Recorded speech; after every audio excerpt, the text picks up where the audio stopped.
ស៊ីជាមួយនឹងស្បែកហ្នឹងក៏វាមិនខុសពីបញ្ហាអាឡែស៊ីជាមួយនឹងប្រូតេអ៊ីនទឹកដោះគោដូចគ្នាជំរាបសួរមកប៉ាទាំងអស់គ្នានាងខ្ញុំកញ្ញាលីកាជាផ្នែកទីផ្សារនៃក្រុមហ៊ុន MTSL Investment Co Ltd ថ្ងៃនេះនាងខ្ញុំពិតជាមានកិត្តិយសខ្លាំងមែនទែនដែលបានជួបជាមួយនឹងអ្នកគ្រូដែលគាត់បានមកធ្វើបទសម្ភាសន៍នៅក្នុងកម្មវិធីមួយនេះតែម្ដងអញ្ចឹងកុំឲ្យខាត់ពេលយូរទៅជួបជាមួយនឹងអ្នកគ្រូទាំងអស់គ្នាជំរាបសួរអ្នកគ្រូចាជំរាបសួរអ្នកគ្រូអញ្ចឹងអ្នកគ្រូជួយជម្រាបឈ្មោះទៅកាន់ទស្សនិកជនបន្តិចណាអ្នកគ្រូចាជំរាបសួរប៉ាម៉ាក់ទាំងអស់គ្នាខ្ញុំអសិទ្ធការីគុន្ធាដែលជាគ្រូពេទ្យប្រឹក្សាអាហារូបត្ថម្ភនៅ Nuticare ថ្ងៃហ្នឹងគឺពិតជាមានកិត្តិយសមែនទែនគឺបានមកសម្ភាសជាមួយនឹងក្រុមហ៊ុន MTSL ម្ដងទៀតហើយទៅលើប្រធានបទថ្មីចាអញ្ចឹងអ្នកគ្រូខ្ញុំមានចម្ងល់ខ្លះៗចង់សាកសួរអ្នកគ្រូចង់ដឹងថាតើ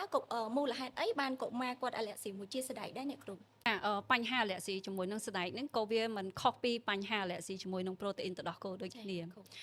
គឺដោយសារតែអង្គតិកម្យ៉ាងនៅក្នុងរាងកាយរបស់យើងដែលមានឈ្មោះថា IgE វា miss identify ទៅលើ protein របស់ស្បែកហ្នឹងថាជាអង្គទីសែនដែលវាបានន័យថាមានហានិភ័យទៅដល់រាងកាយរបស់យើងអញ្ចឹងពេលដែលរបស់ដែលហានិភ័យចូលទៅគឺ IgE នេះគឺវានឹងទៅភ្ជាប់នឹងកោសិកាម្យ៉ាងដែលឈ្មោះថា mast cell ដែលក្នុងកោសិកាហ្នឹងគឺវាមានអ៊ីស្តាមីនដែលហើយវានឹងបញ្ចេញនៅសារធាតុអ៊ីស្តាមីនហ្នឹងដែលជាសារធាតុគីមីហើយពេលដែលវាបញ្ចេញបើសិនជានឹងចេញជារោគសញ្ញាភ្លាមនៅលើស្បែកគឺឲ្យឡើងកន្ទួលក្រហមនៅលើស្បែកភ្លាមអាចឲ្យមានហើមលើមាត់ហើមលើមុខហើយក៏ដូចជាអាចធ្វើឲ្យចេញលក្ខណៈរាងធ្ងន់ធ្ងរដូចជាឡើងដូចកាទៀតអាអញ្ចឹងចាហើយបើសិនជាទៅលើប្រព័ន្ធរំលាយអាហារគឺអាចប៉ះពាល់ធ្វើឲ្យក្មេងហ្នឹងមានអាការៈចុកពោះចារាកមានក្តៀនហើយបើក្នុងករណីដែលធ្ងន់ធ្ងរអាចឲ្យគាត់លាមកគាត់នឹងមានឈាមចាបើសិនជាប៉ះពាល់ទៅលើប្រព័ន្ធផ្លូវដង្ហើមដែលវាជាបញ្ហាធ្ងន់ធ្ងរគឺអាចធ្វើឲ្យក្មេងហ្នឹងគឺពិបាកក្នុងការដកដង្ហើម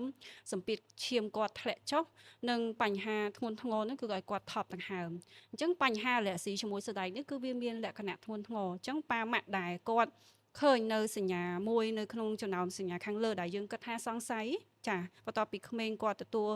នៅអាហារដែលមានសារធាតុស្បែកហ្នឹងឬក៏បំពងតែ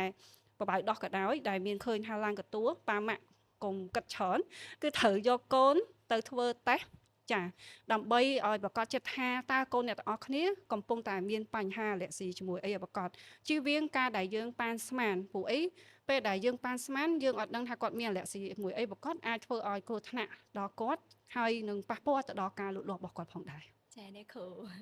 ចឹងអ្នកគ្រូជាចុងក្រោយអរគុណអ្នកគ្រូខ្លាំងមែនតើដែលបានចំណាយពេលវេលាដ៏មានតម្លៃចូលរួមចែករំលែកនៅបទពិសោធន៍ល្អៗទៅកាន់ម៉ាក់ប៉ាទាំងអស់គ្នាចឹងបើសិនជាម៉ាក់ប៉ាទាំងអស់គ្នាមានចម្ងល់អីផ្សេងៗទៅលាក់ជា comment នៅក្នុងវីដេអូខាងក្រោមចា